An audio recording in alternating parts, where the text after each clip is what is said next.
Assalamualaikum warahmatullahi wabarakatuh. Alhamdulillahi rabbil alamin wa bihi nasta'inu ala umuri dunya waddin. Wassalatu wassalamu ala asyrafil mursalin Muhammadin wa ala alihi wa sahbihi ajma'in, amma ba'd. Para jemaah rahimakumullah, alhamdulillah, marilah kita senantiasa bersyukur kehadirat Allah Subhanahu wa taala atas berbagai karunia. Kita ini dijadikan oleh Allah sebagai orang mukmin, dan pada pertemuan yang lalu sudah kita sampaikan nikmat iman itu adalah nikmat yang sangat berharga dan paling berharga. Bahkan tidak bisa dibanding harganya dengan nikmat-nikmat yang lain. Nikmat harta, nggak ada bandingannya dengan iman itu.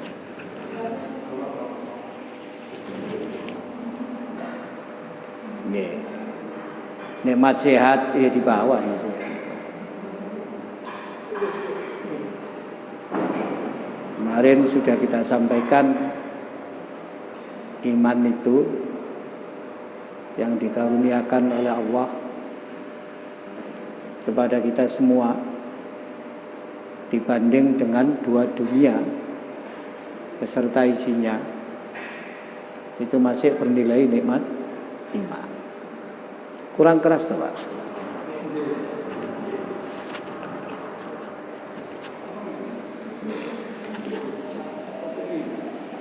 Sedikit mawon, kalau cekeli ngeten mawon mboten napa-napa Pak. Yes. Jadi kemarin sudah kita sampaikan betapa berharganya nilai nikmat iman itu gak bisa dibanding dengan harta benda. Sebanyak dua dunia itu loh. Artinya kalau seseorang memiliki harta benda, jumlah banyaknya itu dua dunia ini dibanding dengan nikmat iman, itu masih bernilai nikmat iman. Jadi kalau iman itu digambarkan dalam bentuk, diwujudkan dalam bentuk harta benda, jumlahnya melebihi dari jumlah harta benda yang ada di dunia ini, ditambah lagi dengan yang ada di dunia ini. Maka patut kita jaga, kita syukuri itu. Kita rawat, kemarin sudah kita sampaikan. Dengan cara antara lain kemarin sudah kita bahas di dalam surat 4 ayat 136. Jangan buka lagi itu. Yang berbunyi a'udzubillahi minasyaitonirrajim. Ya ayyuhalladzina aminu billahi wa rasulihi wal kitabil ladzi nazzala ala rasulihi wal kitabil ladzi anzala min qabl. Dengan cara apa? Dengan cara terus iman itu kita upayakan untuk meningkat kualitasnya. Jangan sampai turun. Ini perintah Allah, orang yang beriman itu terus diperintah untuk meningkatkan kualitas iman. Bukan orang yang tidak beriman dalam ayat ini, yang sudah beriman. Ya ayyuhalladzina amanu, wahai orang-orang yang beriman, aminu, lebih berimanlah lagi, lebih berimanlah lagi. Kemarin sudah kita sampaikan untuk mengetahui itu secara tingkatan itu supaya orang mudah mengukur sampai di mana sih tingkatannya itu. Lalu kemarin kita sampaikan ada kualifikasi tingkatan kepercayaan seseorang dalam beriman itu yang disebut dengan wahmun, roibun, don, yakin. Kemarin sudah kita sampaikan. Yakin itu tingkatan yang paling tinggi. Yakin. Dan kemarin sudah kita sampaikan pula, ya, Allah menegaskan di dalam surat Al-Baqarah ayat yang awal itu, wabil akhiratihum yuqinun, bukan yu'minun tapi yuqinun, gitu. Supaya yakin. Karena akhirat itu pasti ada, tetapi gitu ya, masih didengar. Kayak apa sih wujudnya? Nah, orang bisa tidak yakin, masih ada keraguannya itu. Sehingga yang digunakan lafaz tentang akhirat di situ itu lafaznya adalah lafaz yakin. Wabil akhiratihum yuqinun. Kemarin sudah kita sampaikan itu. Ini mengawali Pak supaya kita ini tahu gitu. Dengan demikian ya, perubahan keimanan kita setiap hari kita itu tahu. Waham, syak, don, apa yakin. Nah kalau sudah yakin masih ada lagi ilmul yakin, ainul yakin, hakul yakin. Kalau menurut Pak Hamka itu ilmul yakin, hakul yakin, ainul yakin. Ainul yakin itu orang yakin karena ia mampu melihat sesuatu yang nggak bisa dilihat oleh mata. Itu terbuka itu. Tuh. Jadi yang melihat itu mata batinnya, mata hatinya terhadap Allah, alam akhirat itu begitu. Sehingga sangat dekat dengan Allah, sangat dekat dengan alam akhirat, sangat dekat. Gitu. Nah, kita diperintah untuk meningkatkan kualitas iman sampai pada tingkat begitu itu, secara keilmuan supaya kita tahu. Duh, semua orang itu kita ini iman semua, kita ini nggak ada yang nggak iman. Sebab kalau nggak iman itu namanya apa Pak? Kafir. Yang tidak percaya itu namanya apa? Kafir. Kita ini percaya, cuman kualifikasi kepercayaannya sampai di mana. Nah itu makanya kemarin sudah kita sampaikan di dalam surat An-Nisa ayat 136, orang-orang yang beriman itu diperintah untuk beriman. Beriman pada siapa? Allah, Rasulullah, Al-Quran. Karena tiga serangkai, nggak bisa dipisah. Saya percaya Allah, tapi tidak percaya dengan Rasulullah, nggak bisa. Nggak bisa. Itu. Sehingga syahadat itu bukan asyhadu an la ilaha illallah, tapi juga diikuti wa asyhadu anna Muhammadan abduhu wa rasuluh. Tuh. Nah, kalau sudah dua ini kita yakini, lewat apa kita meyakini? Ya kitabnya itu. Maka tiga ini satu kesatuan. Tuh. Gak bisa orang saya percaya kepada Allah, ya, percaya kepada Rasulullah, tapi tidak mau dengan Quran, nggak bisa. Batal keyakinannya itu. Batal. Tuh. Tetapi di dalam syahadat Quran nggak diikutkan, karena sesungguhnya pelaku utamanya itu yang kita pahami itu Allah dan Rasulullah. Quran yang dibawa oleh Rasulullah sampaikan kepada kita. Gitu. Aku teka Allah. Karek kon percaya apa enggak kan gitu, Pak. Di situ itu. Tapi itu problem loh Pak gitu. Meskipun kayak gitu gampangnya ya Pak, ya sederhananya gitu kan, percaya apa enggak, tapi percaya ini problem kudu ngaji. Sehingga ngaji itu juga ada beberapa sebutan di dalam Quran. Ngaji Quran itu. Lu ngaji kabeh ngaji. Ya, sambil membaca lafaz Quran, ya ngaji, tapi ngaji sesungguhnya yang diharapkan oleh Quran itu apa gitu. Karena ngaji itu punya maksud gitu. Punya tujuan. Bahwa ngaji dapat pahala, loh iya, ngaji dapat pahala sampai dengan yang membaca lafaz saja itu dapat pahala kalau itu saking penghargaan Allah kepada mereka yang ngaji itu luar biasa besarnya. Tapi kan ada maksud tujuan ngaji itu. Supaya apa? Supaya kita bisa lebih beriman kepada Allah, kepada Rasulullah, dan kepada kita. Oke. Dulu orang-orang Quraisy kafir Mekah, nah itu ya, tuh mereka itu mengaku beriman pada Allah. Mereka itu di dalam Quran itu loh Pak, oke, disebutkan mereka itu kalau ditanya siapa yang menciptakan alam ini, mereka jawab Allah. Lu dalam banyak ayat itu. Lu itu orang Mekah Pak, orang Mekah. Tuh. Ya. Makanya orang Mekah itu dianggap beragama pagan, gitu. Orang musyrik bahasanya itu, orang musyrik. Agama berhala. Karuan kalau saat itu agama Nasrani ya itu sudah ada yang bawa. Ini enggak ini. Mereka ditanya siapa yang menciptakan dirimu? Jawabnya Allah. Tuh. Tetapi kamu kok menyembah berhala? Mereka tidak ngaku. Saya tidak nyembah berhala itu. Siapa yang nyembah berhala? Siapa yang nyembah patung? Patung kok disembah. Mereka mengatakan patung ini hanya sebagai perantara untuk mendekatkan diri saya kepada Allah sedekat-dekatnya. Itu pengakuan mereka itu begitu. Lalu dari mana ajaran percaya kepada Allah, beriman pada Allah, lalu melaksanakan penyembahan berhala? Ya ajaran mereka sendiri. Tidak mau ikut Rasul. Nah itulah. Tidak mau ikut Rasul, ngarang dewi. Itu berarti gitu kalau kita bisa, mereka mengaku percaya kepada Allah tapi tidak mau mengikuti Rasul, tidak percaya kepada Rasul. Tidak bisa itu, makanya harus satu kesatuan. Satu kesatuan Pak, itu tidak bisa tidak itu. Sehingga pintu masuk Islam itu ya wa asyhadu anna Muhammadan abduhu wa rasuluh. Setelah asyhadu an la ilaha illallah. Artinya orang akan bisa betul-betul mewujudkan la ilaha illallah dengan wa asyhadu anna Muhammadan abduhu wa rasuluh. Begitu Pak itu.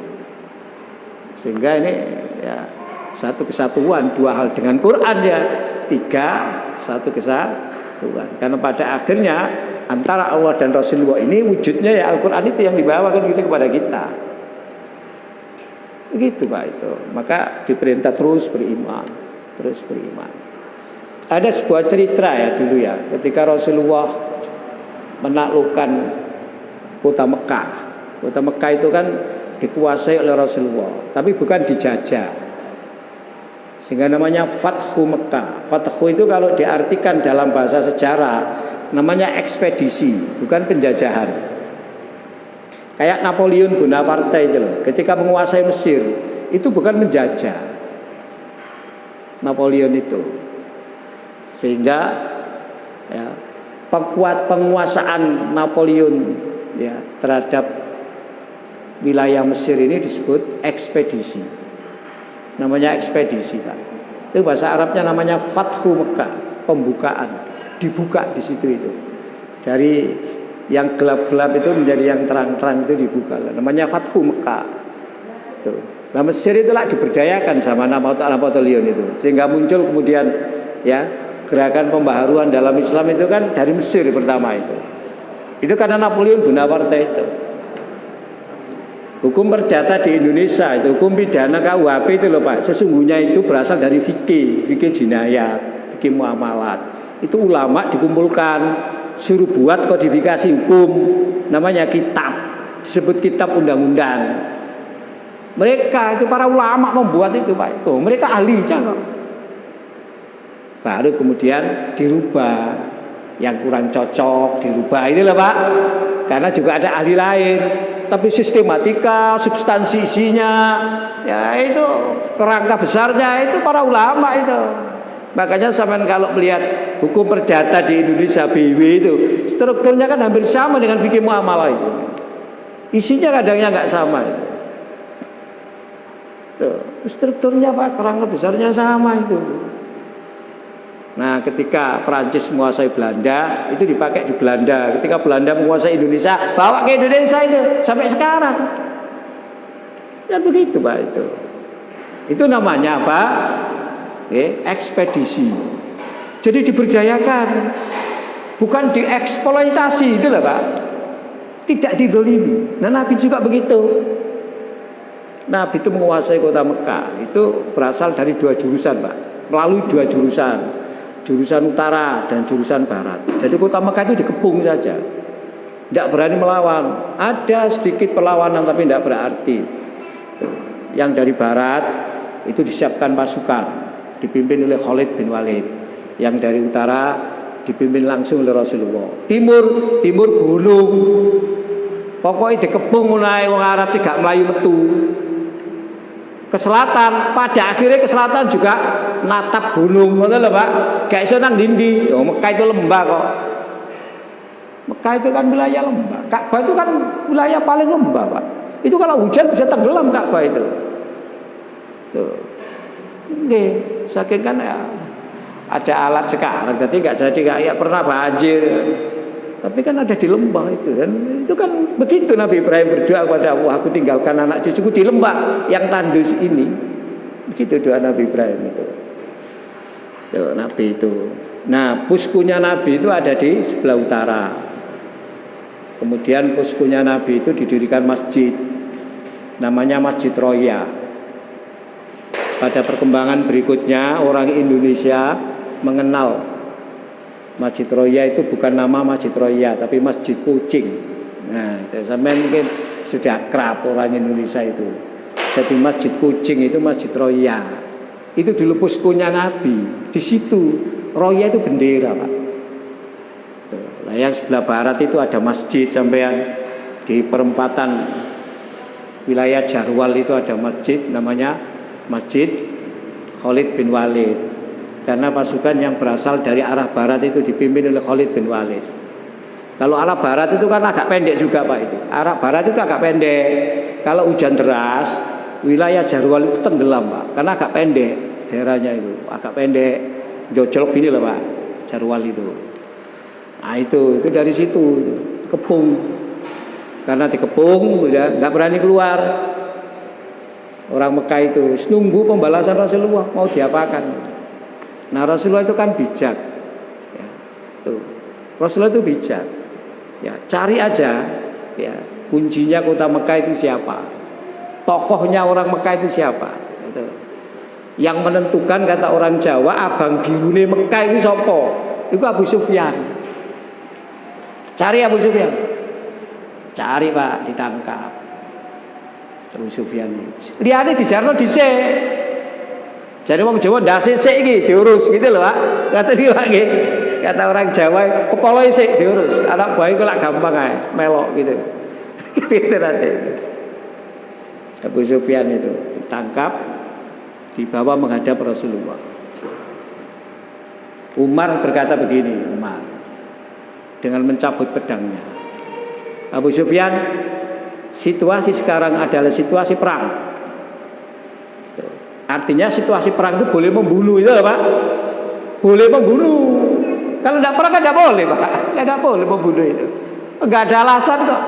Perang kan salah satu alasan dibolehkan membunuh dengan berbagai aturan, dengan berbagai etika.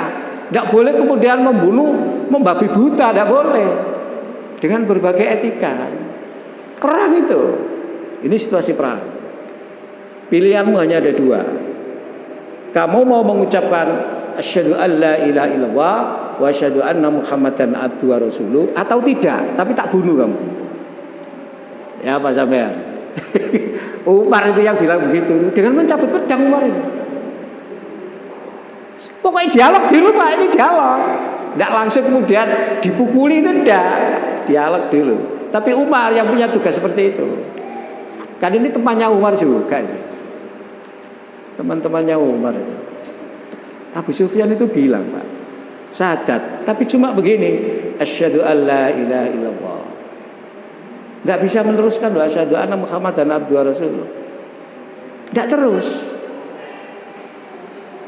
Jadi Umar, loh kok cuma itu, diulangi, ya diulangi. Asyhadu alla ilaha illallah. Nah itu Pak sampai. Kenapa? Karena mereka sesungguhnya menurut mereka itu sudah percaya kepada Allah. Tapi nggak mau ikut Muhammad. Kalau asyhadu anna Muhammadan abduhu wa rasuluh jadi pengikutnya Muhammad. Itu loh Pak. Nurut Muhammad, taat Muhammad. Tuh. Tidak boleh maksiat kepada Muhammad, nggak mau. Muhammad siapa Muhammad ini? Itu Pak. Itu Umar sampai marah. Tapi karena Nabi itu sangat bijak, sudah marah. sampai di sini aja. Sudah. Akhirnya Abu Sufyan itu Pak dengan penuh penghormatan, karena tokoh ini loh Pak, tokoh ini. Tadi apa-apa kan nggak disinggung apapun, suruh pulang ke rumah. Tapi tidak boleh keluar. Bahasanya tahanan rumah itu ya, bahasa sekarang Pak, tahanan rumah. Karena ini perang, situasinya situasi perang ini Pak, gitu loh bahasanya itu. Artinya perang itu tadi itu boleh membunuh. Situasi perang. Lalu Rasulullah membuat strategi baru gitu. Pengumuman bahwa saat ini, hari ini bukan hari pembalasan, tapi hari pengampunan. Berarti tidak ada yang akan dihukum. Bukan hari pembalasan. Oh, Nabi bisa saja melakukan apapun. Kon biyen uber-uber aku, arep mateni aku. Tak kamu, bisa aja Nabi begitu. Tapi Nabi tidak berpikir ke sana Pak ini. Karena apa? Pikiran Nabi itu pikiran besar Pak. Perjuangannya itu luar biasa besarnya. Enggak. Nah syaratnya gitu, syaratnya diampuni itu masuk ke rumah Abu Sufyan dan masuk Masjidil Haram. Masuk ke rumah Abu Sufyan atau masuk Masjidil Haram itu diampuni. Sehingga sesungguhnya saat itu bukan hari pembalasan, adalah hari pengampunan. Begitu Pak. Ada pengumuman, yo wedi kabeh orang-orang Pak menyelamatkan diri. Mereka berbondong-bondong ke rumah Abu Sufyan. Berhala-berhala sudah enggak ada Pak. Berhala-berhala sudah digemburi semua itu. Situasi perang bersih. 360 buah berhala itu sudah hancur di sekitar Ka'bah itu. Nggak ada patung-patung. Akhirnya mereka semua, sebagian besar karena Abu Sufyan itu presidennya lah bahasanya begitu, kepalanya di situ, masuk ke rumah Abu Sufyan. Disitulah terjadi peristiwa pengampunan. Semua diampuni Pak, yang masuk itu dan yang ke Masjidil Haram itu semua diampuni. Setelah selesai 3 hari berikutnya, baru Abu Sufyan bisa mengucapkan wa asyhadu anna Muhammadan abduhu rasuluh. Itu berubah 180 derajat. Wis gak dadi presiden, maaf. Itulah Nabi memperlakukan ketokohan Abu Sufyan seperti itu. Kayak seperti itu. Begitu Abu Sufyan sudah wa asyhadu anna Muhammadan abduhu rasuluh, selesai persoalan si kecil-kecil buri-buri pelok kabeh. Selesai Pak sudah. Enggak sing ngurus Abu Sufyan itu. Begitu lihat tokohnya sudah seperti itu. Loh kenapa kok kemudian nunggu 3 hari itu berpikir Pak? Proses berpikir. Kalau kita kaitkan dengan ayat ini, disinilah ada proses untuk peningkatan kualitas kepercayaan itu. Semula tidak percaya menjadi percaya. Semula tidak mau itu tidak mau mengikuti Rasulullah, tidak mau mengikuti Muhammad sebagai Rasulullah, menjadi kemudian mau dengan diucapkan wa asyhadu anna Muhammadan abduhu wa rasuluh. 3 hari Pak. Enggak. Sebab dia juga menyadari kalau sudah wa asyhadu anna Muhammadan abduhu wa rasuluh, saya enggak presiden lagi. Saya enggak akan punya anak buah lagi. Saya anak buahnya Muhammad. Tuh. Tapi Muhammad itu orang baik ya gitu ya. Dia lo bisa berlaku apa saja kepada saya. Sudah ya saya sudah perang dengan saya sekian kali. Lo ngono lho di sepuro sih. Enggak ono sing dilukai apapun. Jadi wong Jawa gembruduk mlebu Islam. Itu loh Pak itu. Sehingga asyhadu an la ilaha illallah wa asyhadu anna Muhammadan abduhu wa rasuluh itu disebut 2 kalimat syahadat. Syahadatullah, syahadatul rasul. Orang enggak bisa syahadatullah tanpa syahadatul rasul. Orang bohong syahadatul rasul kalau enggak syahadatullah. Karena yang dibawa rasul itu sesungguhnya konsep tentang syahadatullah. Nah, semua sesungguhnya isinya ya segala proses antara Allah dengan Rasulullah itu terangkum di dalam kitab suci Al-Quran. Hadis itu penjelasan Quran Pak. Hadis kan nggak berdiri sendiri. Hadis itu ada karena menyertai Al-Quran. Tuh. Hadis itu kan di situ. Tapi hadis kan ya Allah, Rasulullah itu. Rasulullah di situ. Maka di dalam ayat ini kita diperintah untuk terus berusaha meningkatkan kualitas iman ya kepada Allah, kepada Rasulullah dan kepada kitab yang diturunkan oleh Allah kepada Rasulullah. Lalu ditegaskan ada kitab sebelum kitab yang diturunkan oleh Rasulullah itu. Ya, ada kitab Taurat, ada kitab Zabur, ada kitab Injil, ada sohifah, lembaran-lembaran, suhufi Ibrahim wa Musa. Karena apa? Karena sesungguhnya inti ajaran agama itu satu. Nabi itu semuanya membawa misi satu, sama. Meskipun aplikasinya tidak sama, karena konteksnya nggak sama Pak, gitu. Tapi intinya sama. Jadi Nabi itu estafet. Tugas Nabi itu kan membimbing umat agar umat ini bisa menjalani hidup, ya, menjalani hidup ini. Hidupnya itu hidup yang ta'abbudi, hidup mengabdi kepada Allah, jangan mengabdi kepada tauhid. Nah itu loh, intinya kan di situ. Bagaimana dalam menjalani hidup ini muncul namanya pengabdian pada Allah. Sebab manusia ini diciptakan oleh Allah, tujuan utamanya liya'budun, untuk mengabdi kepada Allah. Untuk bisa seperti itu Rasul diutus. Dan bukan hanya Muhammad, setiap umat oleh Allah diutus seorang Rasul, ya, yang membimbing umat itu agar umat bisa beribadah kepada Allah dan menjauhi tauhid.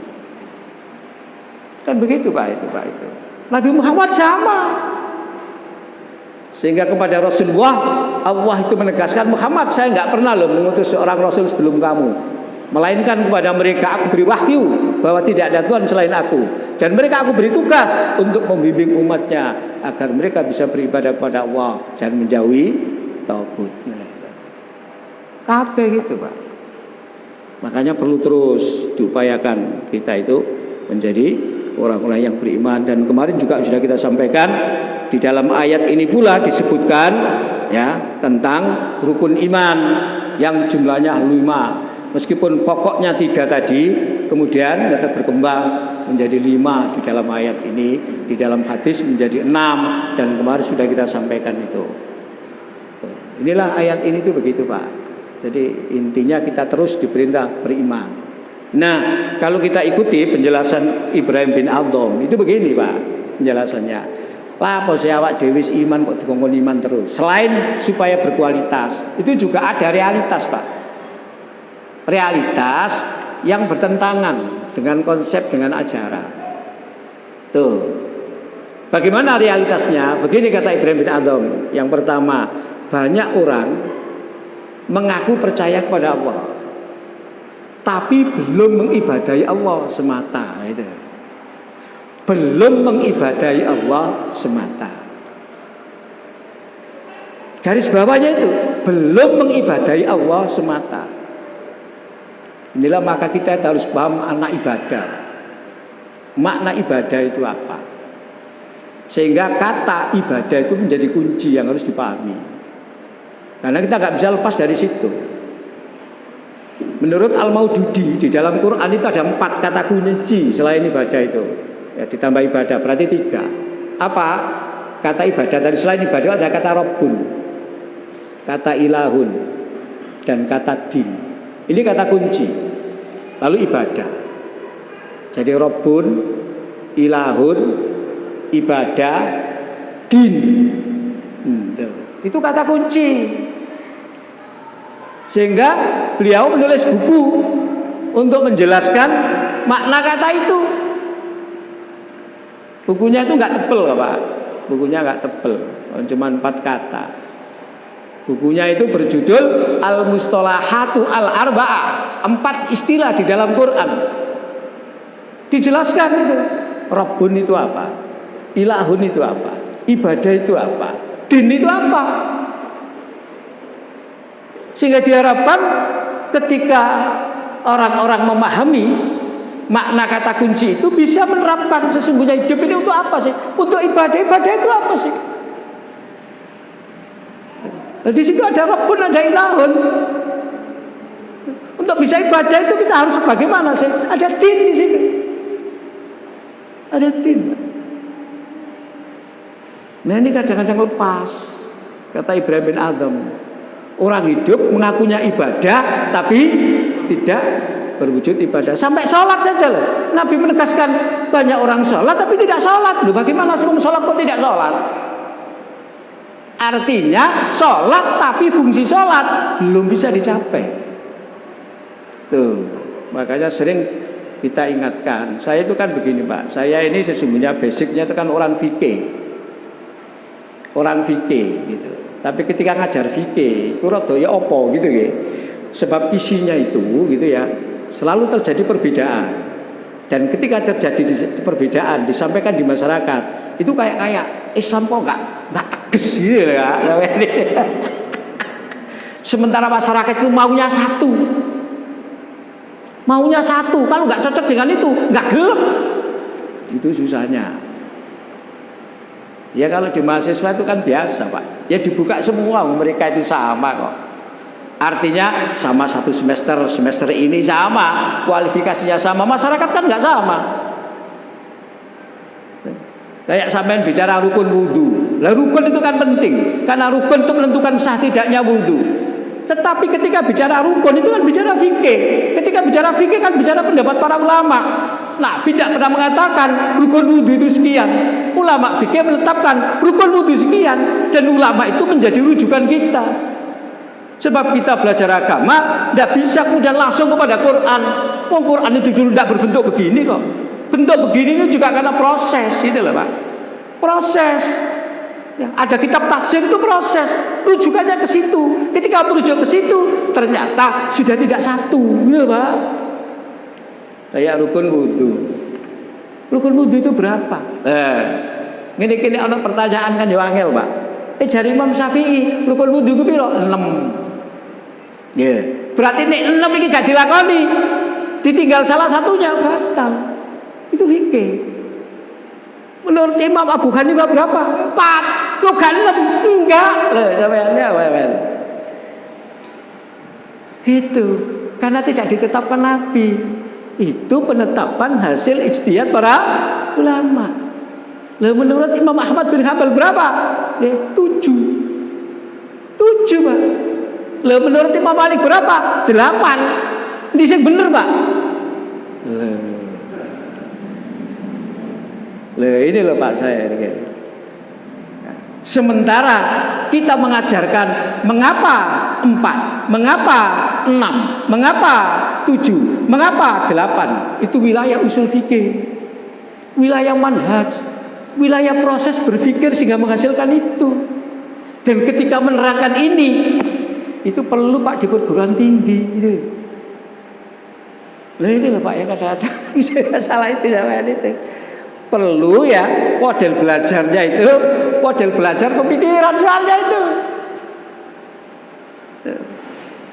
Kalau panjenengan kembali pada tarjeh, itu manhaj tarjehnya itu ya Pak. Manhajnya bukan hasil putusannya. Manhajnya, proses berpikirnya. Loh kok bisa menghasilkan itu gimana? Kok 7 piye dong? Loh kan gitu Pak ya itu ya. Nah itu, nah inilah yang kadang-kadang kemudian sing wis kadung 6, gak cocok mbek 7 aku iki. Lho nek gak cocok gak apa-apa, tapi antipati Pak kemudian itu. Karena gak cocok itu bisa menolak, dan menolak itu dengan sikap antipati. Bukan kemudian ternyata ono sing 4 ya, ono sing 6, ono sing 7, ono sing 8. Tapi aku pilih sing 4 tidak begitu. Sing 6 gak tak pilih, sing 7 gak tak pilih, tidak begitu. Pokok itu di 4, ini gak 4 salah. Lah itu loh bersalahnya itu. Sehingga saya sering sudahlah nggak usah berdebat di wilayah itu. Wis sampean wudu wae. Wis ngene lho wudu. Coba diapiki wudune. Nah kita tingkatkan. Bukan tadi itu yang jadi perdebatan. Wudu kita ini gitu Pak, betul-betul sebagai wujud ibadah kita pada apa belum? Itu yang kemudian sering saya angkat. Tapi ketika kita sampaikan kayak gitu itu bukan wilayah fikih. Padahal itu sudah masuk kategori hikmatu tasrek. Hikmahnya fikih. Termasuk filsafat hukum Islam di situ itu. Rahasia dan maqasid itu. Saya sudah mencoba itu. Tapi tidak semua jemaah itu bisa merespon. Tuh Pak, tidak semua bisa merespon. Misalkan ya sholat, wis gak perlu bahasan maneh. Gak perlu. Sedekap itu ngene, apa ngene, sakarepmu. Ngoten lho Pak, maksud kula. Wong kadene sedekap kok. Lha kadene sampeyan nyaris ngene to. Tapi kalau sinyalano, gak ngene, kudu ngene. Lho, kan sampeyan. Sik tekan kono. Tapi ayo kita coba tingkatkan. Salat kita ini fungsinya apa? Ayo. Mengapa kita harus sholat tiap hari ini loh? Gitu. Apa sekedar kewajiban tak? Apa sekedar kita ini supaya mendapatkan pahala banyak tak? Itu. Atau ada hikmah lain? Itu yang sering kita angkat. Itu namanya hikmatut tasrek wa falsafatuhu. Wilayahnya itu, Pak. Sehingga kata Nabi, banyak orang sholat tapi tidak sholat itu. Banyak orang puasa tapi tidak puasa. Sehingga kemarin Pak ya, ketika Ramadan sudah kita sampaikan, kata Nabi, puasa itu bukan hanya tidak makan, tidak minum, tidak berhubungan seksual. Meskipun itu berat, tapi itu sampean lakoni, gak perlu dibahas mana, sampean wis nglakoni misal. Nek ana problem ae ditakokno, kan ngoten Pak nggih. Ana problem ditakokno, sampean wis gak mangan mulai subuh. Lah ngoten ta? Nggih. Perkara ono masalah ya nanti sampai maghrib. Tapi jare Nabi, poso dudu ikut tok. Ana poso sing berat jenenge rofas. Rofas. Nggih, rofas Pak, lago. Wah itu rofas, lago. Itu diingatkan oleh Rasulullah. Bukanlah puasa itu sekedar kamu tidak makan, tidak minum, tapi puasa itu juga puasa dari lago dan dari rofas. Ini diakui Nabi berat. Orang bisa bertahan tidak makan mulai subuh sampai maghrib, belum tentu bisa bertahan dari rofas, dari lago mulai subuh sampai maghrib. Nah, saya sering Pak nerangkan mengambil wilayah ini. Tapi orang tuh nggak tapi suka diajak ke situ itu. Kecuali sing tua-tua ngene iki. Iya. Nek sing tua-tua iku ya bisa Pak. Sing nom-nom soalnya senengane gontokan gitu loh. Wan teman-teman. Nah ini sehingga apa ya dia gitu ya. Umat kita ini kan masih terus berseteru aja bidang-bidang gitu itu. Agama ini kayak sumber persoalan, bukan pemecah persoalan, bukan solusi gitu loh, kayak begitu. Jadi persoalan itu dari agama kadang-kadang begitu. Nggih. Sampai kemudian di Eropa itu timbul Islamophobia. Islamophobia itu bagaimana orang nggak suka dengan Islam. Begitu dengar Islam itu digambarkan jelek, digambarkan barbar, digambarkan orang tindak kekerasan, bukan orang sayang, mengajarkan kekejaman, mengajarkan pembunuhan, gitu-gitu loh Pak. Sehingga nggak suka mereka itu, nggak suka. Hobi gue apa sih Pak? Hobi gue gak seneng disian gitu loh Pak. Mergo terkesan itu jelek gitu. Itu namanya Islamophobia itu begitu. Itu gerakan itu Pak. Gerakan tentu gerakan didukung dengan fakta yang mereka entah bagaimana mengolah fakta bisa seperti itu. Bener enggak dikit apa digedek-gedek. Nah, inilah makanya kembali ke sini gitu. Jadi yang pertama kata Ibrahim bin Adham, nanti kita teruskan. Kenapa? Kita terus diperintah beriman pada Allah karena banyak orang yang mengaku percaya kepada Allah, mengenal Allah tapi belum mengibadahi Allah semata. Ini terjadi gap. Loh, kenal Allah kok enggak mengibadahi Allah loh. Loh, orang kenal Allah enggak mengibadahi itu ya apa sih gitu loh. Loh, kenal Allah itu siapa? Kenal kok. Loh ya apa sih kok gak ngibadahi lo ya apa itu? Loh orang kenal Allah kok menyembah pada patung, mohon pada patung lo bagaimana itu loh? Mengenal Allah berarti tidak kenal itu. Disinilah perlu ditingkatkan kualitas iman itu. Gitu. Loh lah, ya apa sih? Panjenengan presiden, lo kenal presiden gitu loh? Gak ngomong lang presiden loh. Loh ya apa sih gitu ya? Liane padahal liane gak presiden, misalkan begitu loh Pak. Yang ambil kebijakan itu presiden kok. Loh ini Allah loh Pak. Ngaku kenal Allah kok nggak ibadahi Allah semata. Ini kan terjadi selegenje Pak itu Pak. Wah ngaku kenal Allah Pak. Maka perlu aminu billah, aminu birrasuli, aminu bil kitabi tadi itu. Lebih percayalah lagi itu. Terus lebih percaya, lebih percaya. Karena kepercayaan itulah yang akan membuat sikap orang ketika ngomong dia kenal, akan kemudian sikapnya, loh ini kenal ini mesti begini. Memang Allah itu Tuhan. Allah itu Tuhan seru sekali, yang ada Rabbun itu kan. Dan macam segala. Allah itu ilahun.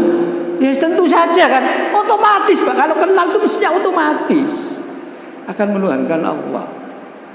Dan itu melekat. Wong kenal kok, wong tahu kok itu loh. Dan sikap-sikap yang begini ini kan banyak. Mengenyampingkan Allah, menganggap Allah tidak tahu, menganggap Allah tidak hadir dalam hidup kita. Itu kan banyak. Tuh, sikap-sikap yang ditunjukkan oleh manusia ini. Makanya di dalam ayat ini Allah memerintahkan agar kita senantiasa berusaha meningkatkan kualitas iman. Ayat ini pun bisa tadi ya wes. Nanti kita teruskan. Durung iki soalnya katanya siji mau. Banyak orang mengaku mengenal Allah tetapi belum mengibadahi Allah semata. Ini kan silih ginji. Wong kenal Allah kok gak ngibadahi Allah semata itu. Kan itu. Saya kira cukup sampai di sini ya. Kurang lebihnya mohon maaf. Assalamualaikum warahmatullahi wabarakatuh.